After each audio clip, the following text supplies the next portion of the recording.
In this video, I'm going to build a 3-foot tactical or survival net, something that you may put into a go bag, a get home bag, a truck bag, vehicle bag, car bag, whatever you may call it. It's only 3 feet long, so it's very small, it's very compact, and it's very light. The thing about 3 feet in a cast net, in certain areas where you may use it for your own survival or just messing around, whatever you decide to do, you'll find that it's very effective, and it will produce a lot. What I have here is I have the components to make 2 different nets. One, I'm going to make the 3-foot net with these OD green, they're powder coated OD green weights, swivel, and thimble. And then here I'm going to make a miniature, a little 4-foot miniature. It'll be 16 inches long. These I'm going to go ahead and powder coat them. This is OD. It's not the best color of OD, but it's all right. For my 3-foot net, I'm going to use a needle that's 3/8 of an inch wide. It's 6 inches long. I'm going to use number 4 twine. I'm going to start with double mesh at the top. So I'm going to go ahead and finish this out and start the net. I'm going to use a gauge that is just a little bit larger. What it is it's from a mechanics tool, a little telescoping type magnet that have been disassembled. So this is right close to 7 millimeter in diameter. So I'm going to have a really small mesh. And as far as the standard measurement, it's just a little over 1/4 of an inch. So around 7 millimeters or 1/4 of an inch. Now I have 2 different ones. I'm going to start with a short one, and then once I get the net probably around 14, 16 inches long, then I'll go to this, and it'll make it so it's easier on me. That's just the way that I like to do that. But I have all the components here to make that net. I have my lead line material, 3/16 solid braid. I've got, this is military issue. It's a 1/4 inch solid braid nylon, and it's OD green. And I'm going to use that as my throw line. This will be my lead line. These are my gauges, my needle, my thimble, my swivel, my weights that I'm going to use. They're all going to be powder coated. These are just the supplies I've set out that I'll be using to make the tactical or survival cast net. Anybody could use one, you know, just as a novelty type item, or, you know, throw it in your go bag, your car, your truck, whatever you want to do. Let me go ahead and clear this up, and I'm going to get started. Okay, if you go back to part 1 of making cast nets that I've got my previous videos, you can go back there and you can see what components are available for you to use. You can also go to part 8, where in part 8 I got really specific because a lot of the information that I provided is spread out over the instruction in part 2, 2A, 2B, so on and so forth through all the parts of the video. If you go back and go to those videos, they'll teach you everything. But if you want to know exactly what you need to make you a net, go to part 8, which I've got very specific in there and covered a lot of stuff in part 8, so that you would know exactly what components that you need to buy and go ahead and start your process. But part 2 in making cast nets, part 2, it shows you how to start the webbing. It shows you these components here. So I'm going to go ahead and get my 36 meshes done, and I'm going to progress down the net, and I'll bring you in a couple times while I'm making the webbing. And then once that's done, I'll bring you in for each step. They're going to be quick. They're going to be brief. There's not going to be a lot of detail in them. So if you need those details, you need to go back to my previous videos where it shows you how to make cast nets.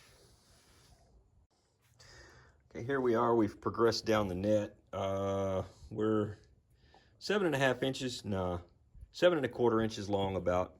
So just a little bit of the headway, just to let you know where we're at with this. Okay, I'm at the end of the net. I'm exactly Well, I'm just a hair under 36 inches, and I'm back at the start of my double salvage, because you always want to put that double line on the bottom for durability. Gives you that wear resistance and stuff on the bottom of your net, makes it last longer. Anyway, I'm just a hair under 36. When I add the lead line to this, I'll be right at 36 inches. Right on the lead line will be right at 36 inches. So I'm going to go ahead and install the thimble. Let me get that ready. Okay, I pulled the original line out. I'm going to go ahead and put in new number 18 bonded. It's actually green. I'm going to put 2 rounds on this. Okay, I've got that completed. I've got 2 rounds with the number 18 around.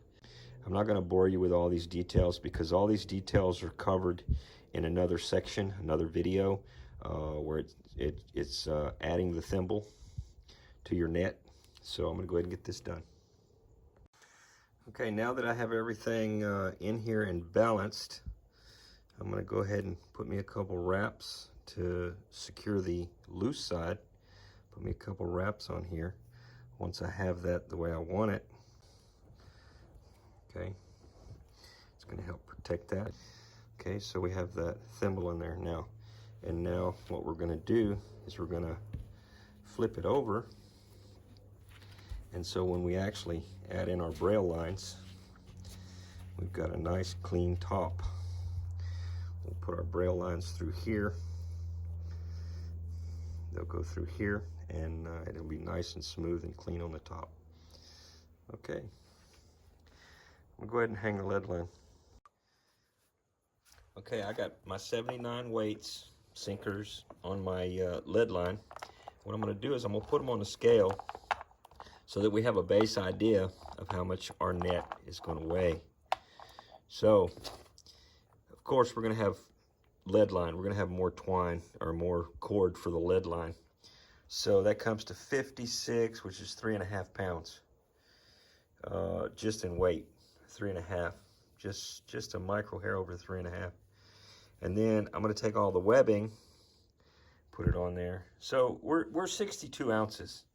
So 62 ounces plus your throw rope. Let's throw the swivel on there. 62, let's say just 63. I don't know, less than 70 ounces for your total net weight. And then whatever kind of bag you're going to put it inside. I would suggest a waterproof bag. You dry your net out when you use it, and you roll it back up and put it in there. And what I'll do is, in another video, is I'm going to cover one of the best ways to fold this net up and store it away. Okay, the same thing applies here. I'm not going to get into a lot of this. I'm just going to go through here, and I'm going to show you how to do the first one. Go around twice using double twine on your needle. And you throw it's a half hitch thrown in there on top of that. What it does is it gives you a type of clove hitch. It's like a double clove hitch that you're putting on there. And what I want to do is I want to stay on top of my marks. Okay, so now that I've done the first one, okay, so these marks don't have to be on the bottom where these are at. They just need to be there as a guide for you. Okay, so it doesn't much matter where you start on your net. It doesn't matter at all. What I do is I grab a mesh like so, and just pull it up. Okay, so I'm just going to pull this mesh up. I'm going to push my lead in place up against that, and I'm going to go around this twice like I did before. Okay, I'm going to put that half hitch in there, and what it does, like I say, it makes a clove hitch inside here, which is very strong, and it prevents it from sliding. Okay, so I'm going to pull this up tight on this lead. I'm going to pull it up tight. Now, if your lead are long, one of the things that you're going to want to do is if your lead is long, if in other words, if I have a long piece of lead in here, I'm going to pick up 2 of these. 1, 2. I'm going to pick up 2 of these like so and put it over my lead if my lead is, say, that long. Okay. Now, what I do is I look at my marks. Now, if my lead was this long, that tells me I need to pick up 1 here. Okay, so we've got a black mark up underneath here. So there's 1, 2, 3, 4. So however long that is, I need to pick up that many pieces of webbing based on my marks and what the lead covers. Okay, let me get to the next lead and I'll come right back. Okay, now I'm ready to add my next lead sinker. Okay, so since I'm going 5, the lead covered 1, but it covered a very large area. And then this next one's going to be a little shorter on the width, on the stretch, or the reach across there. And then these become uniform. I pull up my next lead. I pick up my next mesh. Okay. I'm going to hold this down so that I can actually go through it in a second. I'm going to go around twice and then come back through here. I'm going to pull this over here. I'm going to pull it up tight against the lead. I'm going to pull the twine up tight because I want to have it tight because I want as much uniformity in my lead line as I can possibly get. Okay, so I'm going to snug that up. Now, I've gone over the black dot again. Okay, so what's going to happen is on my next mesh, it'll be hung right there, which is closer in the hanging. But what's going to happen is over the average, everything is going to hang properly. It's going to all hang the same across the board. It's going to balance itself out. You want to use double twine on here. You want to use double twine on here. And what that does is that if you do get hung up on something, it'll actually allow this to move back and forth and actually allow it to put more power into that lead line in order to get it unhung. If you got it hung on a small branch in the water or whatever, small stone, it might pick that stone up, or it might just pull loose from the stone or roll it over so it comes loose. So you just got to be careful. I'm going to finish up the lead line. Okay, I've completed the lead line, and I went ahead and did the braille lines as well. Got those all done, finished up, trimmed off. And now I'm going to go ahead and dip it. Dipping's important. It's just like your insurance. Got to have your insurance, but you get paid for this. We'll go ahead and lower this down into this bucket of dip. We're going to let it soak for a while, a couple hours, and then take it out, let it hang for a while, and about 24 hours let it hang. And then I'll take it and just hang it the way I hang my other cast nets whenever I'm hanging them up. Because when I hang them up, I've never had any problems. If I put them in a bucket, I always make sure it's got a lid, because I've had one that a rat or a mouse really chewed up. Anyway, I'm getting this all dipped up, let it soak real good. And I'll be pulling it out here in a little while, a couple hours. Okay, the net's had plenty of time in the dip. What I'm going to do is I'm going to go ahead and lift it up right where it sits in the can, and bring your lead line up to the edge there, just like so, and then let it just hang there for a couple hours, and then you can take it out and hang it somewhere else. Net is now dipped. You can see where the joint is right there. It's going to, it just unifies the entire net. It secures everything in place so that the net will perform better. You're good to go straight from out of the bucket, but anyway. Okay, I've completed the 3-foot survival cast net. It's complete with OD, green, weights, swivel, thimble.